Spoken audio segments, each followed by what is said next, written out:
মরুভূমি যদি কয়েক হাজার কিলোমিটার ধরে হয়, তার মধ্যে আশ্রয় নেবার যে জায়গা তাকে বলে মরুদ্যান। ইংরেজিতে বলে ওয়েসিস, বাংলায় বলে মরুদ্যান, অর্থাৎ মরুভূমির মধ্যে একটা বাগান।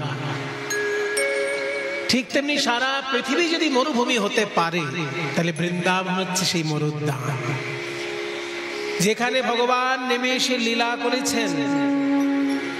এবং সেই ভগবানের লীলার, তার পদরজ, তার বিলাস স্থলী এখনো বৃন্দাবনে বিরাজমান। যে লীলা আমরা বর্ণনা করছি সেটা কিন্তু বিরহের লীলা। সেই জন্য বৃন্দাবনের যে মাধুর্য, বৃন্দাবনের যে সৌন্দর্য, সেটা কিন্তু এখন আমাদের চোখে ঠিক পড়ছে না।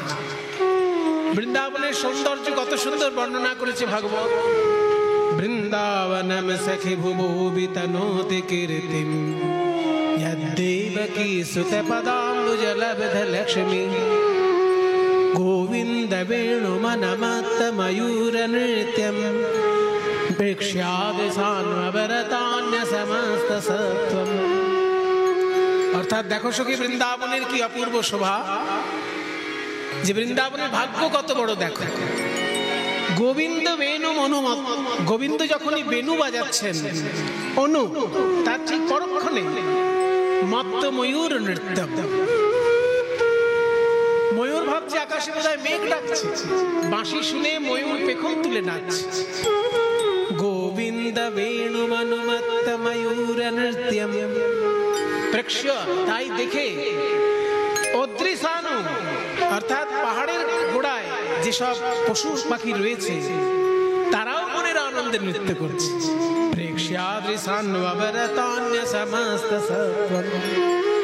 কিন্তু সৌন্দর্যময় বৃন্দাবন, নৃত্যময় বৃন্দাবন এখন আমাদের চোখে ভাসছে না, এখন বিরহময় বৃন্দাবন। 100 বছর ধরে রাধারানী কেঁদেছেন কৃষ্ণ কৃষ্ণ বলে। কোনদিন বলেছেন মরিব মরিব সখী, নিশ্চয় মরিব, কিন্তু কানু হেন গুণনিধি কারে দিয়ে যাব। আজকে রাধারানী আর কথা বলে কাঁদতে পাচ্ছেন না, আজকে আকারে ইঙ্গিতে বিরহ প্রকাশ করছেন। একটা পাথরের টুকরো কুড়িয়ে নিয়ে বৃন্দাবনের কোমল মৃত্তিকায় শ্রীকৃষ্ণের চিত্র অঙ্কন করছেন। আরে কে বা গোবিন্দের ছবি আঁকছেন মাটিতে। পদকর্তা বলছেন, কৃষ্ণ কৃষ্ণ বলি কাঁদে বাহু তুলি, বলে মধু গেল কোথা, মৃত্তিকায় উপরে মূরতি আঁকিয়া তার সনে কহে কথা। আরে কে বা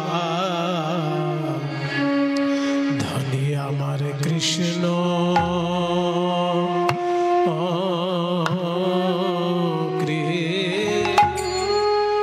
কৃষ্ণ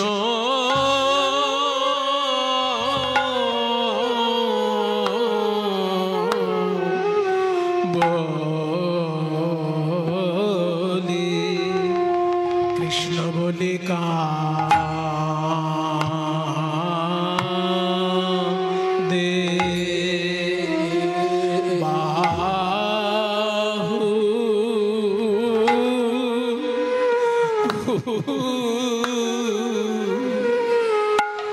কাঁদে বাহু তুলি, বলে আমার প্রাণ বধূ,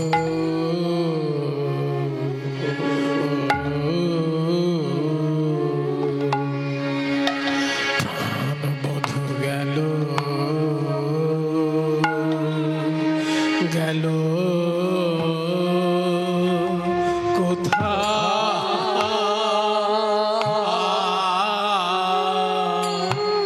কোথারে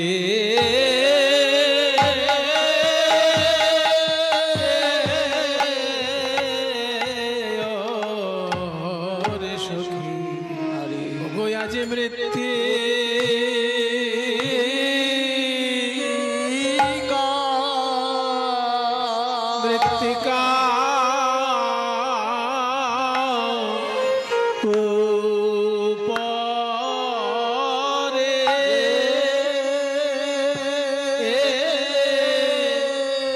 শ্যামের মুরা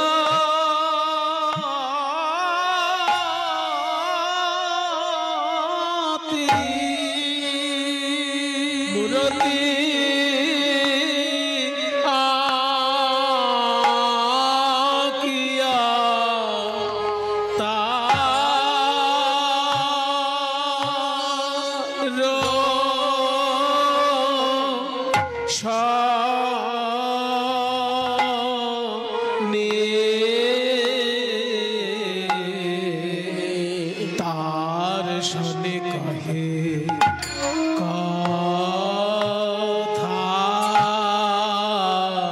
ধনির আমার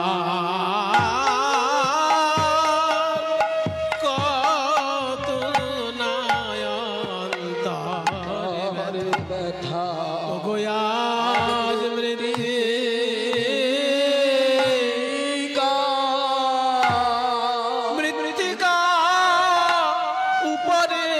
শ্যামের মূর্তিয়া কিয়া বলে পরাণ বধূ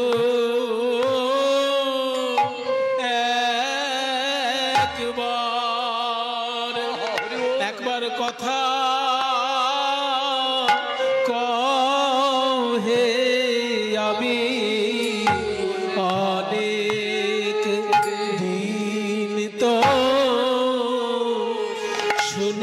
দিন তো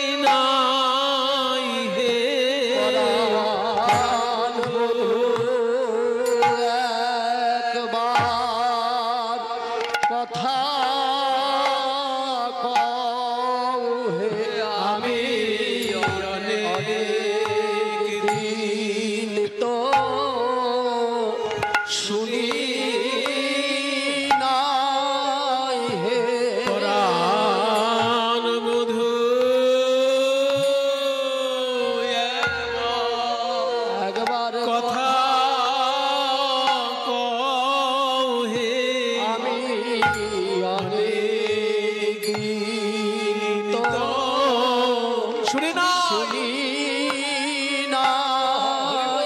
আমার সোনার বধূ বলো বলো একবার কথা বলো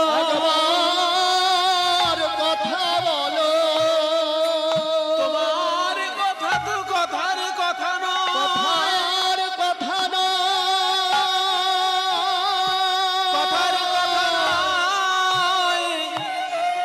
তোমার কথা হলো ব্যথা জুড়ানো কথা তব কথা অমৃতম তপ্ত জীবন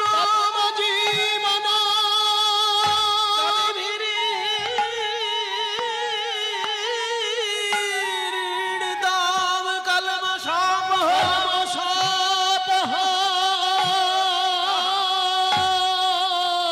শ্রবণ মঙ্গল শুনলেই মঙ্গল। তোমায়রা কোনো কথা শুনে যদি পালন করা হয় তবে মঙ্গল হয়। মনে করুন আমি যদি কাউকে বলি রাত্রি জেগে ভালো করে পড়াশোনা কর, দেখবি পরীক্ষায় ভালো নাম্বার পাবি, পড়াশোনা কর নাম্বার পাবি, পড়াশোনা কর নাম্বার পাবি। এইটা শুনে কোনো ছাত্র যদি পড়াশোনা না করে নাম্বার পাবে? শুনে গেলে নাম্বার পাবে? শুনে তাকে তো পড়তে হবে তবে তো নাম্বার পাবে। কিন্তু হরি বলো হরি বলো হরি বলো ভাই, এটা শুনে কেউ যদি হরি নাও বলে তার মঙ্গল হয়ে যায়। আর বললে পরে সে কৃষ্ণ চরণে প্রেম লাভ করে। তাই তোমার কথা তো শুধু কথার কথা নয়, এই যে শ্রবণ মঙ্গলম শ্রীমদাতত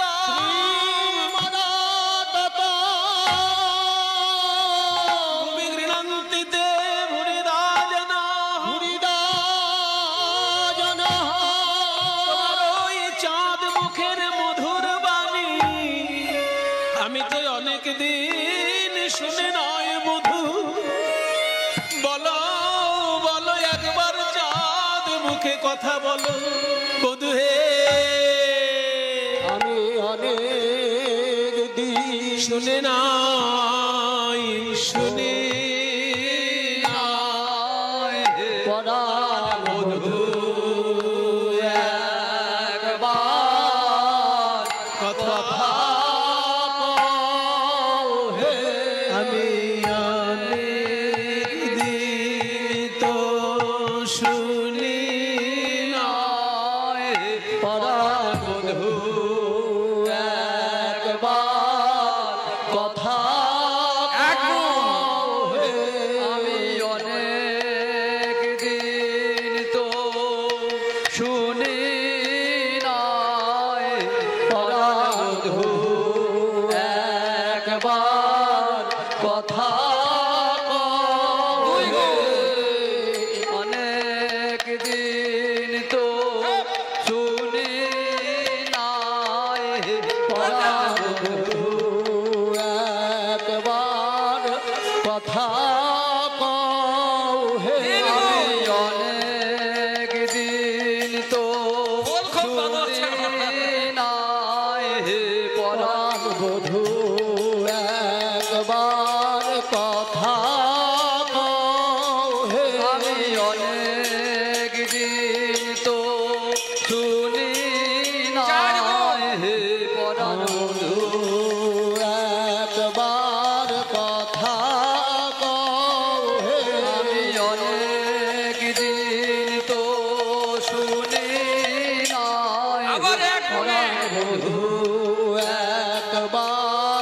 একবার কথা কও হে আমি অনেক দিন তো শুনি নাই পরাণ বধূ একবার কথা কও হে আমি অনেক দিন তো শুনি নাই পরাণ বধূ একবার কথা কও হে আমি অনেক দিন তো শুনি নাই পরাণ বধূ একবার কথা কও হে আমি অনেক দিন তো শুনি নাই পরাণ বধূ একবার কথা কও হে আমি অনেক দিন তো শুনি নাই ওহে ওহে আমার সোনার বধূ আর বধূ একবার কথা কও হে বলিও হে আমার পরাণ বধূ শুনে একবার কথা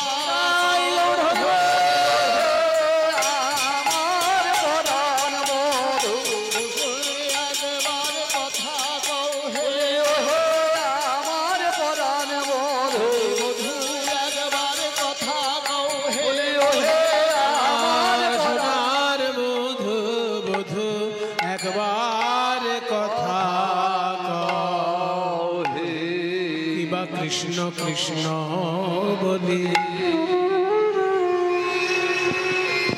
মৃত্তিকায় উপরে মূরতি আঁকিয়া তার সনে কহে কথা। ছবি আঁকছেন মাটির উপর, সেই ছবির সঙ্গে কথা বলছেন। তা ছবির উপর যে মাটিতে যে ছবি আঁকছেন, কোন দিক থেকে শুরু করবেন? মুখের দিক দিয়ে শুরু করবেন না পায়ের দিক দিয়ে শুরু করবেন? বদন আঁকবেন না চরণ আঁকবেন? রাইধনী আমার প্রেম ভাবে বিভোর, বদন আঁকতে গিয়ে বদন আঁকতে পারলেন না, আবার চরণ থেকে আঁকতে গিয়ে চরণও আঁকতে পারলেন না। মাঝখানে যে কোটি দেশ, এই কোমর থেকে আঁকা শুরু করলেন। কিবা আঁকিয়া সে কোটি পরাইল ধটি, কত না যতনে প্যারি। ধনী আঁকিয়া সে কোটি পরাইল ধটি, কত না যতনে প্যারি। কিবা আঁকিয়া সে কোটি, যখনই কোমর থেকে আঁকা শুরু করেছে ললিতা বলছে, রাধে তুই তো গুরু ধরে অঙ্কন বিদ্যা শিখেছিস, চিত্রকলা তুই শিখেছিস গুরু ধরে, তোর তো ভুল হবার কথা নয়। তুই মুখের দিকেও আঁকলি না, পায়ের দিক থেকেও আঁকলি না, মাঝখান থেকে কেন শুরু করলি? রাধারানী বলে, সখীরে আমার সর্বস্ব ধন গোবিন্দের ওই রাঙা চরণ, তাই আমি ভেবেছিলাম চরণ থেকেই চিত্র অঙ্কন করব, কিন্তু আবার ভেবে দেখলাম গোবিন্দের চরণ ছিল তাই সে ব্রজ ছেড়ে চলে গেছে, আবার চরণ আঁকলে এই চিত্র যদি ব্রজ ছেড়ে চলে যায় রে, তাহলে আমি কি নিয়ে আর ঘরে রব? আমি কি নিয়ে আর ঘরে রব? যদি চরণ পেলে চিত্র চলে যায় রে, অভাগিনীর কপাল ভালো নয় রে, চরণ চিত্র চলে ভাগিনী কপাল ভালো নয় রে, চিত্র চলে ভাগিনীর কপাল ভালো নয় রে, আমি আর ঘরে রব। এবারে নাভি সরোবর আকিল তারপর, নাভি সরোবর আকিল তারপর, কত যত্ন করি। কোমরের পরে যে এই নাভি অঙ্কন করেছে, অমনি সখীগণ বুঝলো ছবিটা তাহলে উপরের দিকেই যাচ্ছে।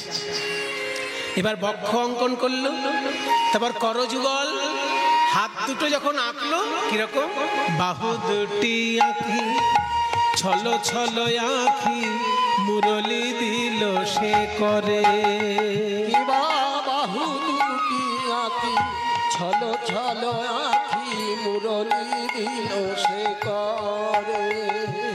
হাতে সুন্দর বাঁশিটি দিয়ে বলে, তেমন করে বাঁশি বাজাও, একবার তেমন করে বাঁশি বাজাও, তুমি আর দেখা দাও বানা দাও, তেমন করে বাঁশি বাজাও। তুমি আর দেখা দাও বানা দাও, তেমন করে বাঁশি বাজাও। যে বাঁশি শুনে আমরা হলাম দাসী, তেমন করে বাঁশি বাজাও। যে বাঁশি শুনে আমরা হলাম দাসী, যে বাঁশি শুনে হলাম বনবাসী, বাঁশি শুনে আমরা হলাম দাসী, বাঁশি শুনে হলাম বনবাসী, বাঁশি শুনে আমরা হলাম দাসী, বাঁশি শুনে আমরা বনবাসী, বাঁশি শুনে আমরা হলাম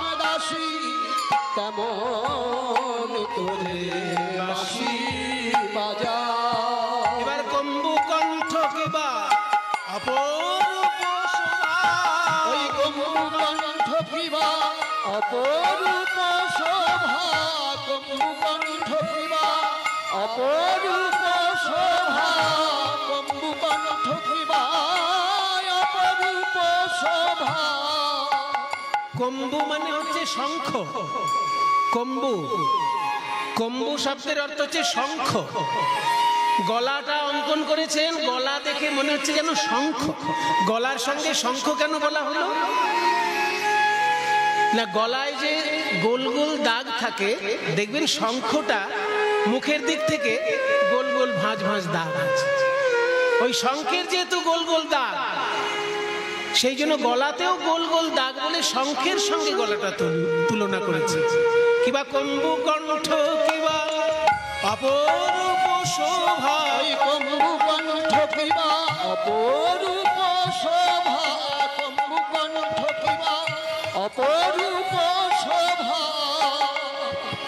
বদন আঁকিল পরে, ওই কম্বুকণ্ঠ কিবা অপরূপ শোভা, বদন আঁকিল পরে। চাঁদ বদন অঙ্কন করে সেই বদনে বদন দিয়ে কথা বলছেন। বদন আঁকিয়া শ্যামের বদন আঁকিয়া মুখে মুখ দিয়া তার সনে কহে কথা।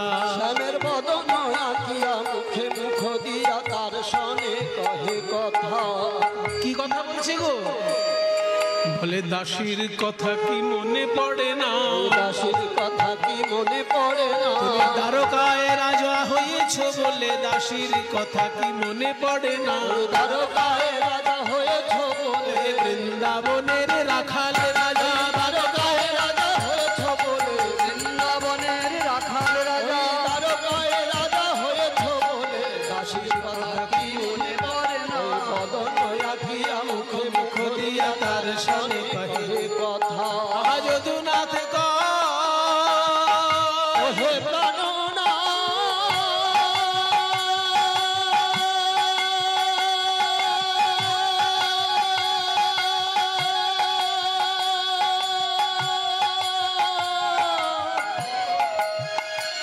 একবার এসে দেখে যা।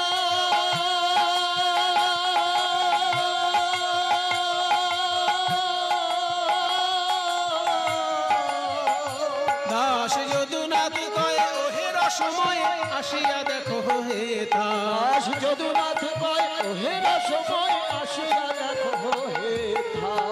পদকর্তা যদুনাথ গোবিন্দের উদ্দেশ্যে বলছেন একবার এসে দেখে যাও হে।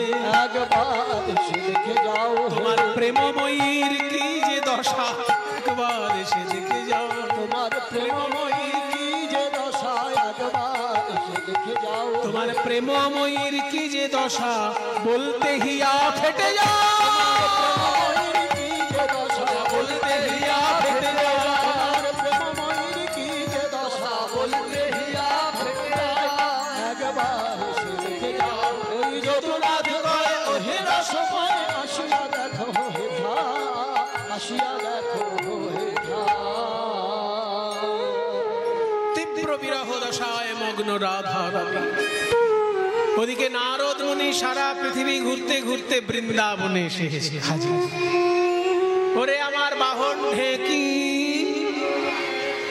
ঢেকি আমাকে কাঁধে নিয়ে সারা পৃথিবী ঘুরছিস আর সারা জীবন শুধু যুদ্ধ দেখছিস।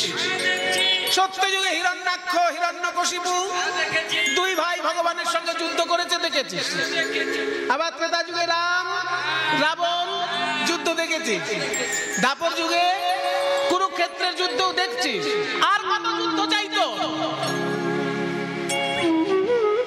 এবার একটু শান্তি চাই। এমন একটা দেশে আমাকে নিয়ে চল যেখানে বিশুদ্ধ প্রেম শুদ্ধা ভক্তি পাওয়া যায়। তাই একলে নারদ মুনি চিনতে মনে মনে, একলে নারদ মুনি চিনতে মনে মনে, কোথা রহে শুদ্ধ ভক্তি পাইব কেমনে। কোথা রহে শুদ্ধ ভক্তি পাইব কেমনে। শুদ্ধ ভক্তির দেশে যেতে হবে। তাই এত চিন্তে নারদ মুনি ঢেকি আরোহণে, এত চিন্তে নারদ মুনি ঢেকি আরোহণে, এত চিন্তে নারদ মুনি ঢেকি আরোহণে, নাচিতে নাচিতে যায় মধুর বৃন্দাবনে। নাচিতে নাচিতে যায় মধুর বৃন্দাবনে। বৃন্দাবনে এসে নারদ চারিদিকে তাকাচ্ছেন। তত্ত্বদর্শী নারদ ঋষি চারি পানে চায়। তত্ত্বদর্শী নারদ ঋষি চারি পানে চায়। তত্ত্বদর্শী নারদ ঋষি চারি পানে চায়। কোথা হইতে তাপ আসি লাগে মোর গায়। কোথা হইতে তাপ আসি লাগে মোর গায়। অঙ্গ কেন জ্বলে যায়, অঙ্গ কেন জ্বলে যায়, আমার অঙ্গ কেন জ্বলে যায়। অঙ্গ কেন জ্বলে যায়, জ্বালা জুড়াইতে ব্রজে এলাম অঙ্গ কেন জ্বলে যায়। জ্বালা জুড়াইতে ব্রজে এলাম অঙ্গ কেন জ্বলে যায়। জ্বালা জুড়ানোর জন্য বৃন্দাবনে এলাম আর বৃন্দাবনে এসে দেখছি তাপ লাগছে গায়ে। বসুন বসুন। বৃন্দাবনে এসে দেখছি তাপ লাগছে। তবে আমার নামও নারদ, আমি শেষ না দেখে ছাড়ি না। হ্যাঁ, আমার গায়ে লাগবে তাপ আর আমি ছেড়ে দেব? এই তাপ কোথা থেকে আসছে সেই উৎসটা আমার দেখা দরকার। সেই তাপের কেন্দ্র অনুসন্ধান করতে করতে নারদ এসে দাঁড়ালেন রাধা রানীর কুঞ্জের সামনে। দেখে রাধা রানীর কুঞ্জে এত বিরহ তাপ। হা কৃষ্ণ, কৃষ্ণ বলে যখন একটা দীর্ঘশ্বাস ফেলছেন, নাকের সামনে দপ করে আগুন জ্বলে যাচ্ছে, এত বিরহ রাইধনী। আর সেই তাপ নারদ মুনির গায়ে লাগছে। নারদ চিন্তা করলেন, সারা জীবন আমি অনেক দেশ ঘুরেছি, অনেক প্রেম দেখেছি চোখের সামনে, কিন্তু এমন বিরহ তো দেখিনি, যার তাপে আমি পর্যন্ত ঝলসে যাচ্ছি। তাই আমার নাম নারদ। এই বিরহ যদি দূর করতে না পারি, তাহলে আমার নাম নারদ নয়। রাধারানী, তুমি একদম কাঁদবে না, কৃষ্ণ কৃষ্ণ বলে তুমি আর কেঁদো না। আমি তোমার গোবিন্দের কাছে যাব, এমন একটা যজ্ঞের ব্যবস্থা করব যেখানে তোমাকে উপস্থিত হতেই হবে, আর তোমার শ্রীকৃষ্ণের সঙ্গে নয়নে নয়নে মিলন হবে। তুমি আর কেঁদো না। এই বলে রাধা রানীকে সান্ত্বনা দিয়ে নারদ বললেন, ওরে আমার বিনা, সারা জীবন তুই তো নারায়ণ নারায়ণ নাম গেয়েছিস, আজকে রাধা নাম গাইতে গাইতে একবার দ্বারকায় চলতো। শ্রীকৃষ্ণ যখন রাধা রানীর নাম শুনবেন, দ্বারকার ভূমিতে বসে তিনি চমকে উঠবেন। চল, রাধা নাম গাইতে গাইতে দ্বারকায় চল। বলো বলো যন্ত্র, রাধা নাম মন্ত্র,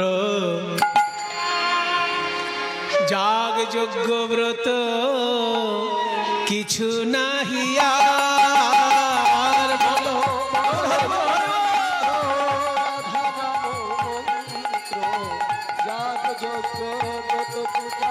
কিছু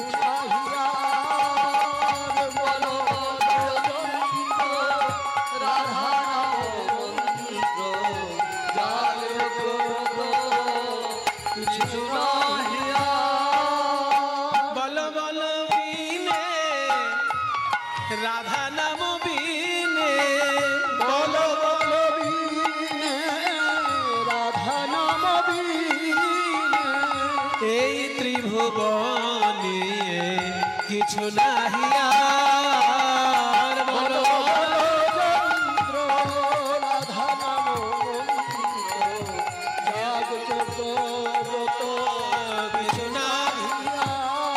রাধে জয় রাধে, রাধে জয় রাধে, জয় রাধে জয় রাধে, জয় রাধে জয় রাধে, বলো জয় জয় রাধা নাম প্রেম তরঙ্গিনী, জয় জয় রাধা নাম প্রেম তরঙ্গিনী, জয় জয় রাধা নাম প্রেম তরঙ্গিনী, জয় জয় রাধা নাম প্রেম তরঙ্গিনী, প্রেম তরঙ্গিনী নাম সুধা তরঙ্গিনী। ওই প্রেম তরঙ্গিনী নাম সুধা তরঙ্গিনী, রাধা নাম জপিতে জপিতে ওঠে অমৃতের খনি, রাধা নাম জপিতে জপিতে ওঠে অমৃতের খনি, রাধা নামের স্বাদ বাসবাজারের শ্যাম গুণমণি, রাধা নামের স্বাদ ভালো জানে শ্যাম গুণমণি, বংশী বটে সদাই রটে, রটে সদাই রটে, ধীর শরীরে যমুনা তটে, বংশী বটে সদাই রটে, ধীর সমীরে, বংশী বটে সদাই রটে, ধীর সমীরে যমুনা তটে, বংশী বটে সদাই রটে। রাধা নাম তো দ্বারকায় তো রাধা নাম কেউ করে না, এখানে সবাই বলে রুক্মিণী মাইয়া কি, সত্যভামা মাইয়া কি, এটা তো রাধা নাম কেউ বলে না। তো সেইখানে যখন রাধা নাম গাইতে গাইতে নারদ মুনি এসে দাঁড়ালেন, চমকে উঠলেন সোনার সিংহাসনে বসে গোবিন্দ। কে কে এত মধুর রাধা নাম শোনাচ্ছে আমাকে এই দ্বারকার রাজপ্রাসাদে? ওই রাধা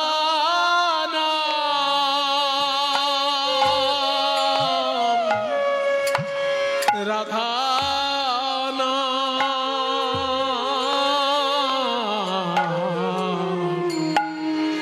রাধা নাম কে শুনালে, ওই রাধা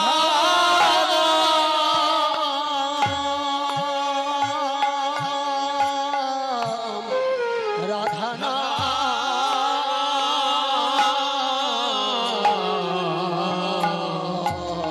নাম কে শুনালে, ওই নামে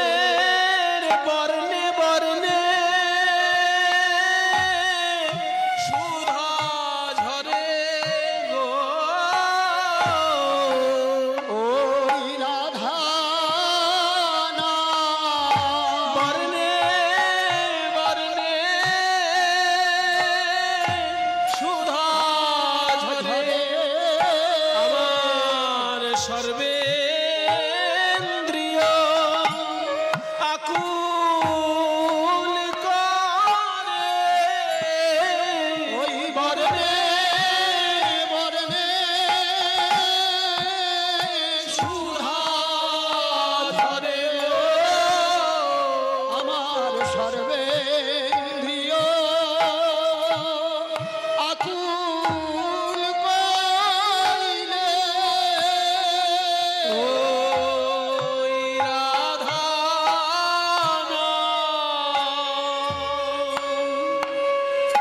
আকুল হয়ে পড়েছেন গোবিন্দ রাধা নাম শুনে।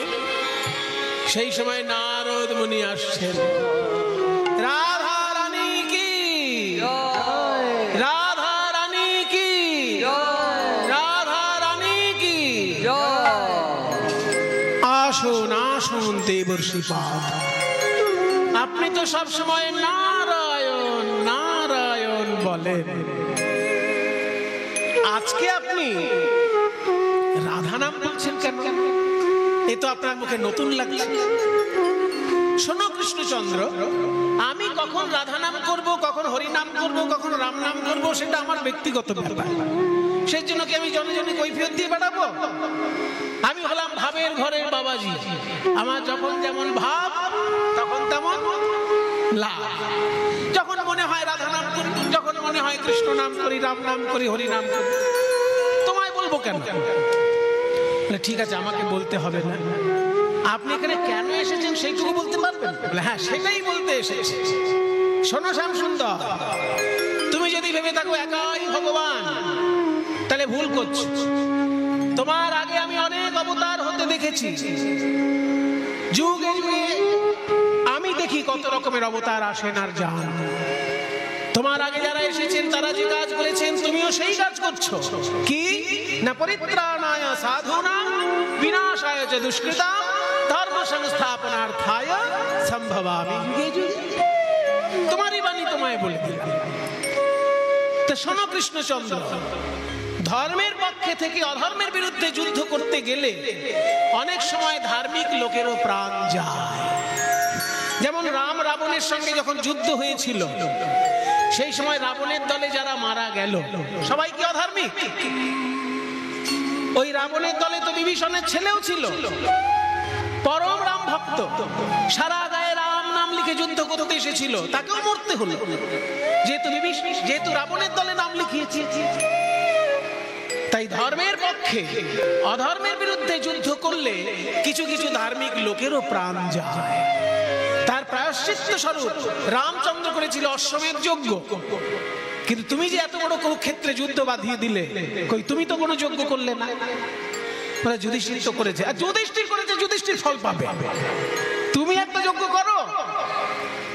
আমাকে কি যজ্ঞ করতে বললেন? হ্যাঁ, কি যজ্ঞ? তুমি একটা একেবারে অন্য ধরনের যজ্ঞ করো। রামচন্দ্র করেছে অশ্বমেধ যজ্ঞ, আর তুমি করবে দান ব্রত যজ্ঞ। ত্রেতায় রামের রাজা ছিল, অশ্বমেধ যজ্ঞ কইল। ত্রেতায় রামের রাজা ছিল, অশ্বমেধ যজ্ঞ কইল। ত্রেতায় রামের রাজা ছিল, অশ্বমেধ যজ্ঞ কইল। ত্রেতায় রাম রাজা ছিল, অশ্বমেধ যজ্ঞ কইল। ত্রেতায় রাম রাজা ছিল, অশ্বমেধ যজ্ঞ কইল। দান ব্রত যজ্ঞ হবে এবে, দান ব্রত যজ্ঞ হবে এবে। শুনুন শুনুন, রাজা যজ্ঞ করবে, এটা তো রাজারও পরম সৌভাগ্য। কিন্তু আমি যে দান ব্রত যজ্ঞ করব, তার নিয়মগুলো কি? নিয়মাবলী মাত্র 3টে নিয়ম। প্রথম নিয়ম, শুনো বলি হে রাজন, ত্রিভুবনে নিমন্ত্রণ। শুনো বলি হে রাজন, ত্রিভুবনে নিমন্ত্রণ। সবারে করিতে হইবে, সবারে করিতে হইবে। প্রথম নিয়ম হলো 3টে জায়গায় নিমন্ত্রণ করতে হবে। স্বর্গে দেবতা, মর্তে মানুষ, আর পাতালে নাগ কুল আর দৈত্যকুল। এই 3 ভুবনে নিমন্ত্রণ করতে হবে। বলে বাবা, স্বর্গ মর্ত পাতাল। তারপর যারা নিমন্ত্রিত হয়ে আসবে তাদেরকে যে যা চাইবে তাই দিবে, সবার আশা মিটাইবে। যে যা চাইবে তাই দিবে, সবার আশা মিটাইবে। যে যা চাইবে তাই দিবে, সবার আশা মিটাইবে। যে যা চাইবে তাই দিবে, সবার আশা মিটাইবে। যে যা চাইবে তাই দিবে, সবার সবার আশা মিটাইবে যে যা চাইবে তাই দিবে সবার আশা মিটাইবে দান সবাইকে করিবে হাসি মুখে, দান সবাইকে করিবে হাসি মুখে সবাইকে দান করতে হবে, কিন্তু মুখে যেন হাসি থাকে। কিছু মনে করবেন না বাবু, যেহেতু ঠাকুর মশাই ঘরে জন্ম নিয়েছি তো পুজো করতে গিয়ে দান অনেকবার গ্রহণ করতে হয়েছে, কিন্তু যখন দাতা দান করে তার মুখের দিকে তাকালে আর নিতে ইচ্ছে করে না। মানে এমন ভাবে দান করছে অতি কষ্টে, যেন না দিলেই ভালো হতো। ওই রকম ভাবে দান আপনার করার দরকার নেই। দান না করবেন তাও ভালো, কিন্তু দান যদি করবেনই মুখে যেন হাসি থাকে, কারণ মনে কষ্ট নিয়ে দান করলে সে দানের পূর্ণ হবে না। তাই আপনার সাধ্যমতো আপনি দান করবেন, কিন্তু মুখে যেন হাসি থাকে। দান সবাইকে করিবে হাসি মুখে, দান সবাইকে করিবে হাসি মুখে দান সম্পর্কে একটা ছোট্ট কথা বলি। দান যদি না করা হয় তাহলে সম্পত্তি কিন্তু বিফলে যায়। আমাদের ভারতীয় শাস্ত্র বলছে যে সম্পত্তির তিনটেই হচ্ছে পরিণাম। আপনার কাছে যদি 100 টাকা থাকে, সেই 100 টাকার পরিণাম কি? তিনটে পরিণাম। যদি সৎপাত্রে দান করেন তাহলে টাকাটি ঠিক পরিণামে গেল, আর যদি 100 টাকা আপনি নিজে ভোগ করেন তাহলেও তার সঠিক পরিণাম হলো। এই দুটো হলো সঠিক পরিণাম। এই দুটোর মধ্যে একটাও যদি না করা হয় তাহলে তার নাশ হবে। সে টাকাটা আপনারও কাজে লাগলো না, আর আপনার অনুগত যে তারও কাজে লাগলো না। এটা কিন্তু আপনার বৃথা গেল টাকাটা। তাই দান, ভোগ এবং নাশ, এই তিনটে হচ্ছে অর্থের পরিণাম। সেই জন্য বেঁচে থাকতে থাকতে কিছু দান করে যাওয়া উচিত। বলছে হস্তস্য ভূষণম দানম। কারোর হাতে যদি দামি দামি আংটি পরা থাকে, সেটা সেই হাতের ভূষণ নয়। সেই হাত যদি কোনোদিন দান করেছে কাউকে, তাহলে জানবে সেই হাতে ভূষণ আছে। যদি কোনো হাত কাউকে কিছু দান করে থাকে, তাহলে সেই হাতে আংটি না থাকলেও সেটা ভূষিত হাত, তাতে ভূষণ আছে। হস্তস্য ভূষণম দানম। সেই জন্য দান যখন করবে মুখে যেন হাসি থাকে। দান সবাইকে করিবে হাসি মুখে, দান সবাইকে করিবে হাসি মুখে এটা দ্বিতীয় কথা। এবার তৃতীয় নিয়ম কি? যজ্ঞের শেষ নিয়ম বলছি, মন দিয়ে শোনো। সর্বশেষে দান দিয়া ভিক্ষার ঝুলি স্কন্ধে লইয়া, সর্বশেষে দান দিয়া ভিক্ষার ঝুলি স্কন্ধে লইয়া ভিক্ষা করি যাবে মন সুখে, ভিক্ষা করি যাবে মন সুখে। দান করার পর যাদের কাছে দান করেছো তাদের কাছে গিয়ে আঁচল পেতে ভিক্ষা চাইবে। বলে এটা আবার কেমন কথা হলো? মনে করুন আমি কৃষ্ণবাবুকে 100 টাকা দান করলাম, আবার আমি কৃষ্ণবাবুর কাছে গিয়ে বলবো আমায় ভিক্ষা দে। লোকে আমাকে হাসি ঠাট্টা করবে না আমাকে নিয়ে? বলে না না, হাসি ঠাট্টার মতো আপনি ভিক্ষা করবেন কেন? মনে করুন আপনি রাজা মানুষ, কাউকে 1 কোটি টাকা আপনি লিখে দিলেন চেকে, একটা 1 কোটি টাকা দান করলেন। এবার সেই লোকটার কাছে গিয়ে যদি আপনি আঁচল পেতে বলেন, ওই যে আমি 1 কোটি টাকা দিয়েছি, ওর মধ্যে 1 টাকা তুমি আমায় ভিক্ষা দাও। 1 কোটি টাকা দান করার পর 1 টাকা ভিক্ষা চাইলে কেউ কি হাসবে? বলে না, হাসবে না কেউ। কিন্তু আমি চাইবো কেন? বলে চাইলে আপনারই লাভ। আপনি দান করার পর তার কাছে যদি আঁচল পেতে ভিক্ষা করেন, আপনার দানের অহংকার দূরে যাবে, দানের অহংকার দূরে যাবে, অহংকার দূরে যাবে। দান করে ভিক্ষা করবে, দানের অহংকার দূরে যাবে। দান করে ভিক্ষা করবে, দানের অহংকার দূরে যাবে। দান করে যদি ভিক্ষা করেন, আপনার অহংকার কোনোদিন হবে না। এটাই লাভ। আপনি কোনোদিন বুক ফুলিয়ে কাউকে বলতে পারবেন না, এই আমি তোমায় 1 কোটি টাকা দিয়েছি মনে রেখো, সেটা না। কারণ যেমন 1 কোটি দিয়েছেন, তেমনি তার কাছে 1 টাকা ভিক্ষা চেয়েছেন। তাই দানের অহংকার আপনার হবে না। ভালো কথা। এই 3টে যে নিয়ম শুনলাম, এই যজ্ঞ করার সময়, এই যজ্ঞটা যদি সম্পূর্ণ হয় কোথায় হবে? জায়গাটা কোথায়? মনে করো স্বর্গ থেকে দেবতা আসবে, মর্তধাম থেকে মানুষরা আসবে, পাতাল থেকে দৈত্যরা আসবে, তাহলে জায়গা বলছে যজ্ঞের জায়গাটা হবে কোথায় জানো? গুজরাটে সমুদ্রের ধারে প্রভাস তীর্থ। বলে এত তীর্থ থাকতে প্রভাস তীর্থে কেন? তাহলে তো একটা রহস্য শুনতে হবে। প্রভাস তীর্থে কি উপকার সেটা জানতে হবে। শোনো তাহলে, ওই যে চন্দ্রদেব, ওই চন্দ্রদেবের 27টি স্ত্রী আছে। মানে জ্যোতিষীর ভাষায় চাঁদের চারিদিকে যে 27টি নক্ষত্র, সেই নক্ষত্রগুলো হলো চাঁদের স্ত্রী। এই 27 জন স্ত্রী থাকা সত্ত্বেও চন্দ্র বৃহস্পতির স্ত্রী তারার প্রতি আকৃষ্ট হয়েছিলেন। তাই বৃহস্পতি অভিশাপ দিলেন, ওরে চন্দ্র, তোর এমন অধঃপতন যে গুরু পত্নীর প্রতি কুনজর, তাই তোকে আমি অভিশাপ দিলাম 16 দিনের মধ্যে ক্ষয় হতে হতে তুই নিশ্চিহ্ন হয়ে যা। কারোর অভিশাপ কাজে লাগুক না লাগুক, গুরু যদি অভিশাপ দেয় কাজে লেগে যাবে। তবে গুরু সাধারণত অভিশাপ দেয় না। একেবারে দেয়ালে পিঠ থেকে না গেলে গুরু কখনো অভিশাপ দেয় না। দেবগুরু বৃহস্পতি যখন অভিশাপ দিয়ে ফেলেছেন চন্দ্রকে, চন্দ্রের ক্ষয় শুরু হয়ে গেছে। 1 দিন 2 দিন 5 দিন 10 দিন 15 দিন, চন্দ্র 15 দিন ক্ষয় হয়ে গেছে। আর একটা দিন বাকি আছে, সেটাও ক্ষয় হয়ে গেলে চন্দ্র শেষ হয়ে যাবে। সেই সময় চন্দ্রের 27 জন স্ত্রী কৈলাসে গিয়ে শিবের শরণাপন্ন হল। সবাই একটু হাত জোড় করুন, আমরা একটু শিব ঠাকুরকে ডেকে নিই। ওম নমঃ শিবায়, ওম নমঃ শিবায়, ওম নমঃ শিবায়, ওম নমঃ শিবায়। ভূমিশ মনীষ মশেষ গুণম গুণহীন মহেশ গণাবরণম রণনী